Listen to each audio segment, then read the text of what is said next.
One day you might look up and see me playing the game at 50. Oh, don't laugh.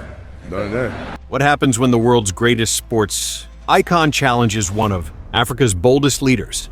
When Michael Jordan questions Ibrahim Traoré about winning, and Traoré replies with just one sentence that leaves him speechless.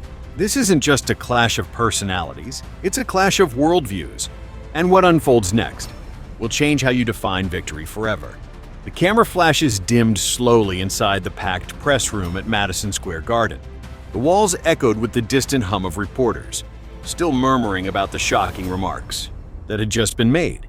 Michael Jordan, legendary, untouchable, the face of victory itself, had just criticized Captain Ibrahim Traoré on live television. Not for basketball, not for shoes, but for politics. I don't care what country you're from. You don't win by breaking the rules. You win by respecting the game. That applies to basketball. That applies to leadership. The room went silent. Some applauded, others just blinked. In that moment, a headline was born. Michael Jordan condemns African leaders' tactics. That's not winning. The clip went viral within the hour. On one side of the world, sports pundits weighed in. On the other, in the red earth of Burkina Faso, elders huddled around radios. Youth watched TikTok clips with clenched jaws. But in the center of it all sat Captain Ibrahim Traoré, calm, unbothered, and pouring tea like it was just another morning. The remark hadn't gone unnoticed. Traoré was briefed the moment it reached national media. His advisors expected anger, rebuttal, fire. Instead, Traoré laughed softly, like someone who'd already heard the punchline before the joke was told. "He thinks I'm trying to play his game," Traoré said, tapping his fingers rhythmically against a battered wooden desk. "But I'm not here to play. I'm here to flip the board." There was no press release, no statement. For a full day, the world waited, breath held. They thought the young African leader would let the moment pass, that he would ignore it. He didn't. Instead, 48 hours later, the world got an answer not through Twitter, not through a diplomatic memo, but through a broadcast streamed across platforms in 22 languages. It aired from the heart of Ouagadougou. No podium, no flags, just Traoré standing in the middle of a dusty schoolyard, surrounded by students in their mismatched uniforms and bare feet. This is what he said. "I heard Michael Jordan doesn't think I know what winning is," he began, his voice carrying steady through the dry wind. "I understand why. He was taught that winning happens within boundaries, on a court with a whistle, with referees who play fair. That must be nice." The crowd laughed, not mockingly, but knowingly. Traoré continued, his gaze steady but not confrontational. "But where I come from, the game was rigged before we were even born. There were no referees, only looters wearing suits. Only contracts we didn't write, rules we didn't vote for, debts we never owed. They stole our minerals, then asked us why we're poor. They broke our schools, then asked why we're uneducated. They fund our wars, then ask why we fight. And now they want to tell us how to win." He took a slow breath and pointed to the children sitting cross-legged at his feet. "Winning is when this child eats because her country owns its gold. Winning is when our doctors treat patients without begging the IMF. Winning is when our leaders can say no to Paris, Washington, or Beijing and still sleep peacefully at night." The camera panned slowly across the children, then back to Traoré's face. "That's winning where I'm from." The video hit 30 million views in 18 hours. Jordan had said 5 sentences. Traoré replied with a vision. Suddenly, sports networks were being asked about African debt. Basketball blogs were flooded with discussions on colonial history. The internet wasn't just debating basketball anymore. It was wrestling with the question, what does winning really mean? Some called it performance. Others called it propaganda. But for millions across the continent, it was something else entirely. It was the first time they'd seen someone take the language of global icons and turn it back on the world with purpose. Back in Chicago, reporters tried to get Jordan to respond again. He shook his head, smiled tightly, and said only, "That guy's smart." But privately, Jordan's inner circle admitted they hadn't expected this. Not the clarity, not the dignity, not the fire cloaked in humility. One of his former teammates put it best in an interview that was quickly deleted. "Man, I think he just posterized MJ without even jumping." Meanwhile, in Accra, Dakar, Nairobi, and Johannesburg, African youth started remixing the speech into songs. A Kenyan spoken word artist turned the quote, "They stole our minerals, then asked us why we're poor," into a viral anthem that played over scenes of bustling markets, mining pits, and protest marches. In Lagos, a mural of Traore holding a basketball appeared, overnight on the side of an abandoned stadium. Underneath, in bold graffiti, same ball. Different game. Western media called it bizarre, hero worship. African outlets called it a redefining moment. But the people? They just called it truth. Because for once, someone hadn't dodged the criticism. He had absorbed it, flipped it, and made it into fuel. That week, YouTube channels exploded with analyses. Was this calculated? Was Traore a media genius? Had his team scripted? This all in advance. The theories swirled. But none of them could answer the only question that mattered. Why did it land so hard? The answer wasn't in the delivery. It was in the pain behind the words. It was the quiet. Rage of a continent tired of being coached from the sidelines by people who never set foot on its court. Tired of being told to wait, behave, ask nicely, because this wasn't about Jordan. This was about a mindset, mindset that says dignity is only allowed when it fits within a Western framework. That respect only counts when it's shown upward, never demanded laterally. And Traore had shattered it in one breath. In France, political commentators scrambled to downplay the moment. In the US, it was buried under sports drama and celebrity news. But in villages across Burkina Faso, in crowded dorms in Ghana, in refugee camps in Sudan, the message spread like fire in dry grass. We don't need their definition of victory. In the days that followed, an open letter from a group of African university students circulated globally. It was addressed to Michael Jordan himself. It read, "You told us to respect the game, but the game never respected us. Now we make our own rules. And in our version of the game, feeding your people and standing tall is the only championship that matters." Jordan never replied, but he didn't need to. The silence was enough. By the end of the week, news outlets across the global south weren't quoting Jordan anymore. They were quoting Traore. From Bangkok to Bogota, newspapers ran with a now famous line, "Winning is when our leaders say no and still sleep peacefully." But in the war rooms of Western diplomacy, there was no sleep. Not because of a speech, but because of the movement swelling behind it. They had underestimated him again. They thought his power came from guns, military uniforms, or populist anger. But the real weapon had always been harder to quantify. It was narrative. And now he had global control of it. Think tanks in Washington drafted confidential memos titled, "The Traore Effect, Anti-Western." Populism rebranded. But they were wrong again. This wasn't anti-Western. This was post-Western. A new era where African voices weren't just reacting, they were defining. And Traore, with one calmly delivered response to a basketball icon, had shifted an entire generation's relationship with power. Suddenly, young Africans weren't asking to be included in the conversation. They were owning the mic. That shift wasn't lost on the corporations either. Inside Nike's global headquarters in Oregon, brand executives reviewed social listening dashboards. The results were alarming. Africa engagement down 14%. Brand sentiment in key urban markets dropping. The hashtag Dashka Respect or Game had reached over 80 million impressions. They knew the danger. Not because of who Traore was, but because of what he had done. He had reframed winning, and that was supposed to be their brand. One executive leaned back and muttered, "We sold the idea of greatness."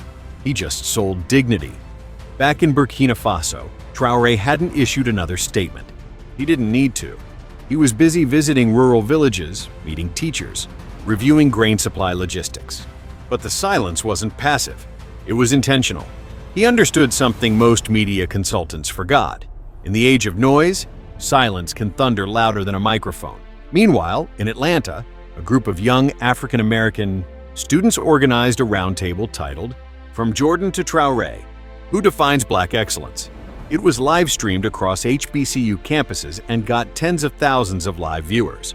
One student, wearing a dashiki over Air Jordans, put it bluntly, "Mike taught us how to jump. Traore's teaching us how to stand." The crowd snapped their fingers in approval. Something bigger was happening. This wasn't just a PR win. It was a psychological emancipation from an imported idea of success. Because for too long, winning had been measured in medals, rings, and bank accounts. But what do any of those matter when a continent feeds the world and still starves? Traore never said that out loud. He didn't need to. His existence was the rebuttal. And for young people from Lusaka to Louisville, it was refreshing, almost disorienting, to see a black leader who wasn't apologizing, assimilating, or softening the blow. He wasn't playing diplomat. He was playing truth. The kind of truth that makes people uncomfortable. Not because it's rude, but because it breaks illusions. The illusion that freedom means obedience. That partnership means submission. That greatness can only be defined by the empire that used to own you. And if Traore had learned anything, it was this: true leadership doesn't seek permission. As the weeks passed, Western media tried to pivot. Traore dodges accountability in viral speech, said one headline. But even their own audiences weren't buying it anymore. The comment sections had changed. Where once there was condescension, now there was challenge. Where there was dismissal, now there was doubt. Something had cracked. And in that crack, a new narrative was blooming.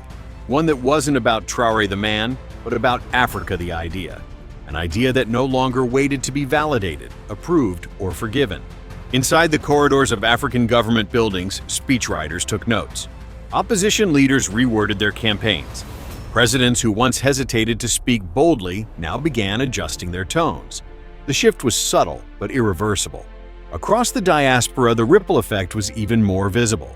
In Paris, a group of African French youth organized a flash protest outside the French National Assembly, holding banners that read, "Winning is not asking, it's owning." In Toronto, a Haitian poet performed a tribute to Traore called Fourth Quarter. It ended with the line, "We don't play to beat them, we play to free us." And in Brooklyn, a popular rapper released a freestyle using audio clips from Traore's speech mixed with archival. Sounds of Patrice Lumumba and Thomas Sankara. The song No Referee. It hit 1 million streams in 2 days.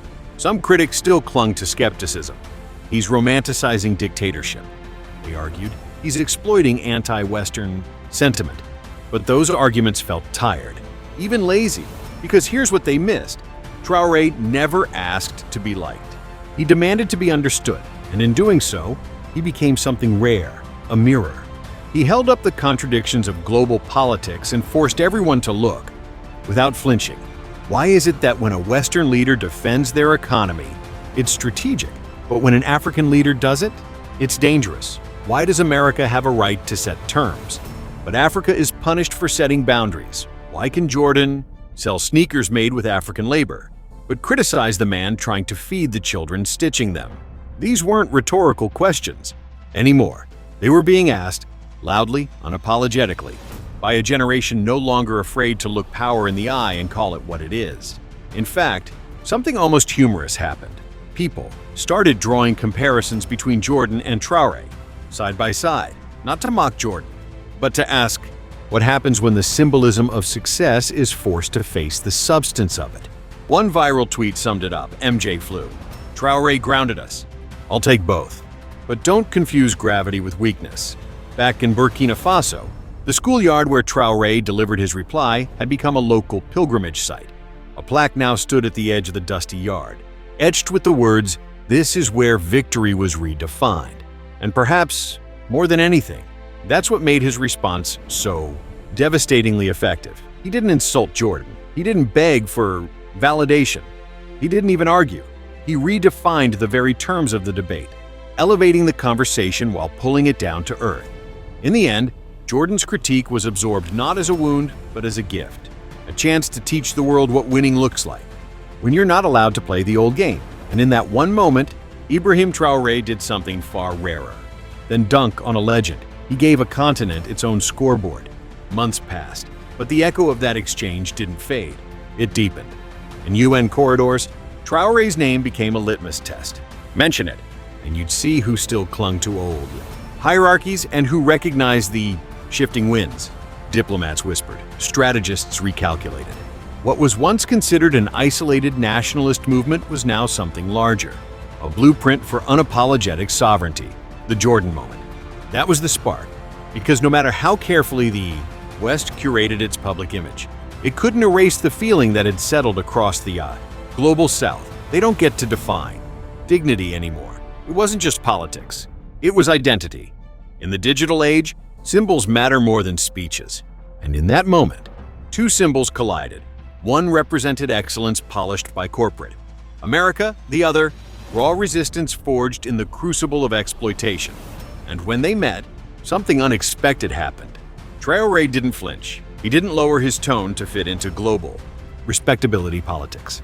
He didn't soften his edges to gain acceptance in global forums. He didn't ask to be compared to greatness. He showed that he already was, on his own terms. And that terrified the establishment, because a man like Traore, speaking calmly in his own soil, stripped the Western myth of its monopoly on progress. He revealed that dignity doesn't need to wear a suit. That intelligence doesn't need an Ivy League diploma. That power can come from humility, from ancestors, from the dust of a continent they tried to bury but which keeps rising anyway. So, they tried to co-opt the narrative. Western publications began publishing balanced pieces, praising his charisma, but warning about authoritarian tendencies. Analysts began speaking of concerns about democratic backsliding, ignoring that most African democracies had been designed with foreign strings from the beginning. But none of it landed like it used to, because the people had already seen the mask slip. And once you've seen the illusion break, you don't forget it. Jordan, to his credit, stayed quiet. Perhaps he knew. Perhaps he understood the moment was no longer his to shape. He had been great in his domain. He had won by the rules of his world. But Traore wasn't trying to win that game. He was doing something far more subversive, changing the game board entirely. Across Africa, new leaders began referencing his speech in town halls and debates. Journalists quoted his game analogy when questioning IMF proposals. Protesters in Mali held signs that read, "Respect our rules," not just our resources. Even hip-hop verses across the diaspora began to evolve. Where once American luxury was the pinnacle of success, now verses about land reform, sovereignty, and self-determination began appearing in mixtapes and SoundCloud tracks. The cultural tide had shifted, not violently, not even loudly, but undeniably, because when a man stands calmly in the face of global judgment and says, "Your scoreboard isn't mine," something ancient is reborn. It's not rebellion. It's restoration. The restoration of voice. The restoration of agency. The restoration of a deeper, truer kind of victory. And long after the headlines fade and the hashtag stop trending, people will remember the moment the world's most iconic winner threw a jab, and a young African leader smiled, sipped tea, and replied with a single sentence that shook the world.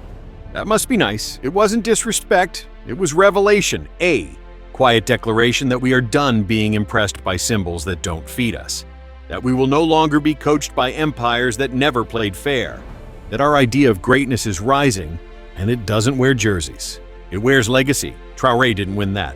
Exchange. He transcended it, and in doing so, he gave an entire generation permission to define greatness for themselves, not by rings, not by applause, not by imported approval, but by standing unflinching, unbought, and finally, undeniable.